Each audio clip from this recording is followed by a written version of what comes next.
रिमझिम पानी डोंगर हरिया, राजा कुनगढ़ मोला मोहाय। तरस देई के माया बढ़ाय, मोला तोर सुरतारो सताय। महुआ फूले जंगल महकाय, कोयल मीठे गीत सुनाय। नदिया बोले कल कल धुन, तोर बिना नहीं लागे मन, तोर बिना नहीं लागे मन। रिमझिम पानी डोंगर हरिया, राजा कुनगढ़ मोला मोहाय।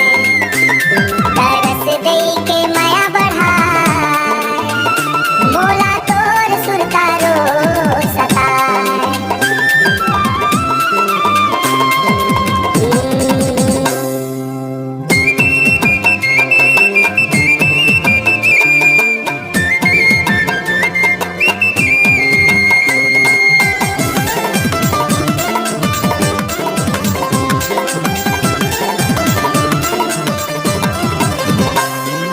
मादर बाजे मांदर गूंजे, गाँव के संगी संग संग नाचे, गाँव के संगी संग संग नाचे।